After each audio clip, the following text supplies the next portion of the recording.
Hello, everyone in the group History Raw. And if you're watching tonight, welcome back to the next installment of our Eerie, Oklahoma emphasis on Friday nights. Now, obviously, today is Saturday, and I apologize to you for not getting it posted last night. Long story short, had a doctor's visit, didn't get back until 5, and then completely forgot about it. So I apologize for that. But welcome back. Hope you enjoy tonight's location that we're going to be looking at. Going to try to keep this a lot shorter, and got some really good videos in the comment section that have been made about a place called Dead Woman's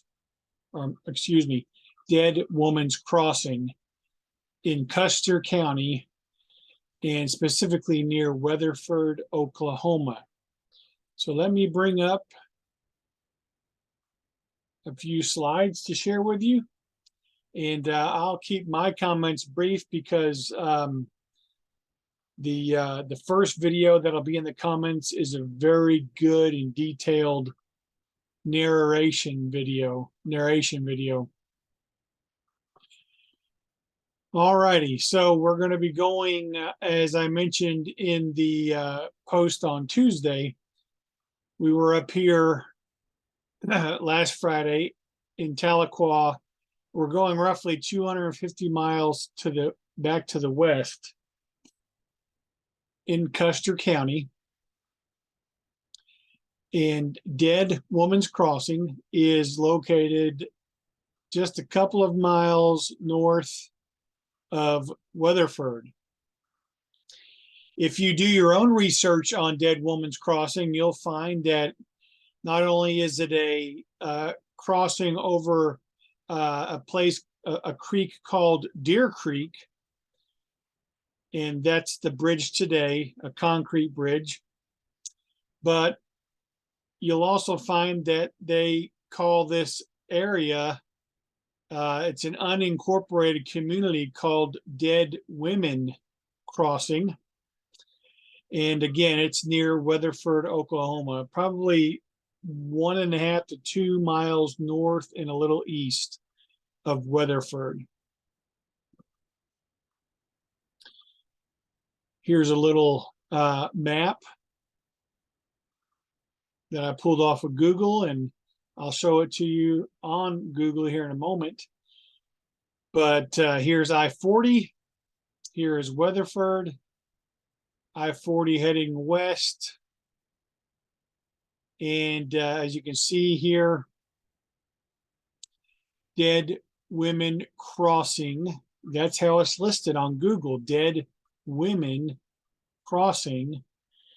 And just a couple of miles north of the interstate. Let me switch to the map on Google real quickly.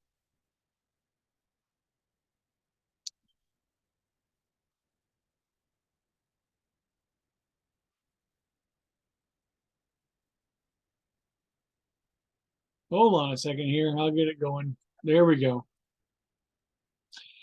So this is the Google map, Dead Women Crossing, Oklahoma, 73096. But that's the same zip code as Weatherford. Here's the map, and I wanted you to see it in reference to Oklahoma City. And then here's the Texas line. Elk City, Chickasha, Anadarko. So you kind of get the idea where it is, Altus. So we'll zoom in now.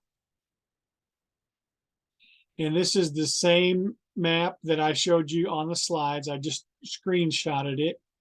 But in this, from this vantage point, we can go in closer. You can see in regards to Weatherford, there's Southwestern Oklahoma State University, Stafford Air and Space Museum. If you wanted to go and stay the night at Weatherford and go to the bridge at night and see if you can hear the wagon wheels, you can make a weekend of it and go to the Space Museum.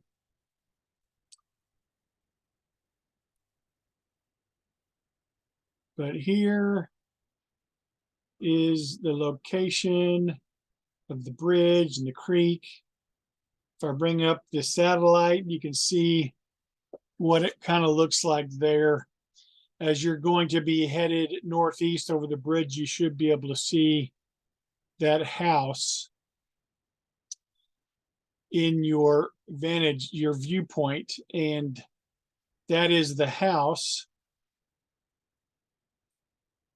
that is in the picture on the slides here. Because you might not be able to see it, but the road goes back here. So here's the story of Dead Woman's Crossing. A young woman named, well, now her name's escaping me, Kate James. The story is that Kate James was going to leave her husband, who had been abusive to her, and she left with her 13-month-old daughter and was put on a train at Custer City and was going to go to Ripley, Oklahoma to stay with her aunt and uncle.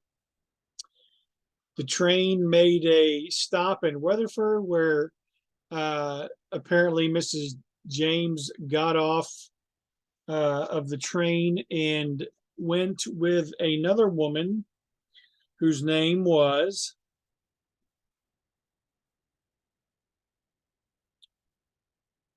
let me see here.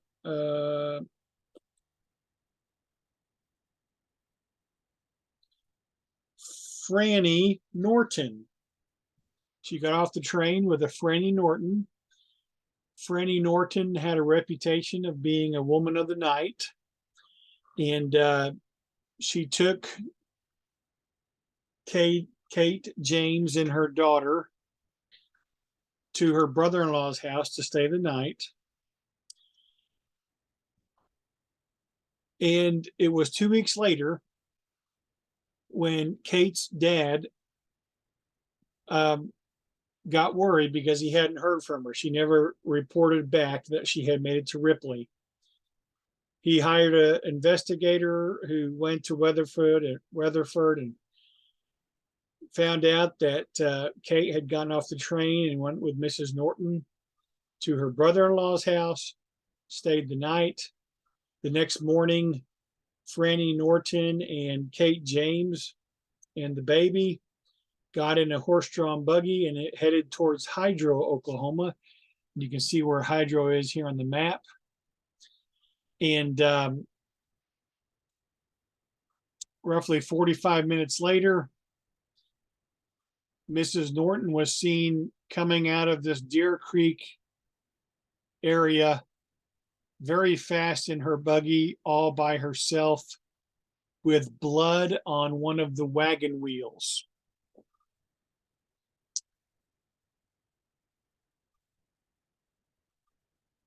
It's a very intriguing story, but the true part of it is that Kate James was found murdered, or they say murder, but she was decapitated and had a 38 slug bullet in her skull.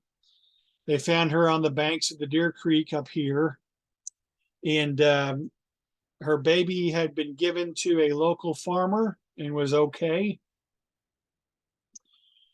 The investigator who found out all this information found Mrs. Norton. Mrs. Norton had fled to Shawnee, Oklahoma, while she denied doing it. And she never made a confession, but she did commit suicide the day after the investigator found her. And the sources that I found said that the case was unsolved. They don't know what happened to her. But I found an old newspaper clipping from September 5th, 1905. And basically, it says that the two women, Kate James and Mrs. Norton, this is what it literally says in the paper, they were both Jezebels. They both had bad histories.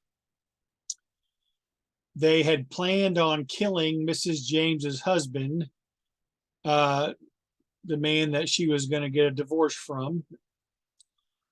They tried to kill him, but he escaped.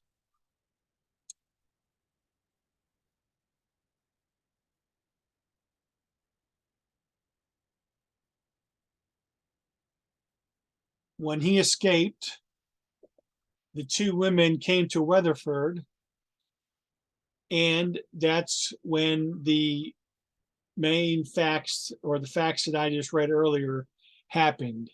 They went to Mrs. Norton's brother-in-law's house.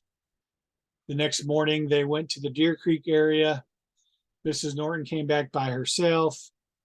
Mrs. James was not found until a month and a half later, dead and decapitated. And the baby was okay and went back to the father.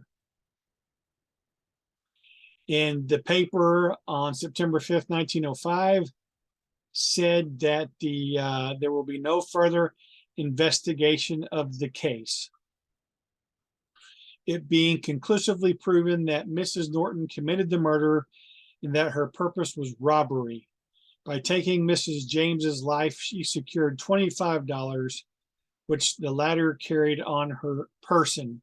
From the light of recent investigations, it appears that both women were Jezebels. And so the story goes now that you can go out to the bridge at night and listen, and I guess get on the banks of the creek underneath the bridge and listen, and you can maybe hear wagon wheels going over the bridge. Some people have reported seeing a woman in a dress holding a baby. This is during the night. I guess it had to be a full moon to where they could see a woman down there like she was stranded, and when they went to go and see if she needed help, she disappeared. And so that's kind of the legends of the Dead Woman's Crossing. Let me know what you think. Not so much of what I share, but if you watch the videos, the really good detailed videos, share what you think. Let me know if you're enjoying these things. And I'm pretty sure some of you in this group went to Southwestern. So let us know if, as a college student, you heard the story or the legend, and if you maybe went to the bridge a couple of times during your time in Weatherford to try to hear the wagon wheels. As I said in the Tuesday post, I'm going to combine two other books with the Eerie, Oklahoma book. And I'm going to start alternating. Every third Friday, we'll have an Eerie, Oklahoma, a surprising Oklahoma, and a historical Oklahoma. So I'm excited about that. I enjoy doing this. I hope you're enjoying them. Let me know, and we'll get back on track next Friday, and we'll talk with you then. Thanks for watching. Bye-bye.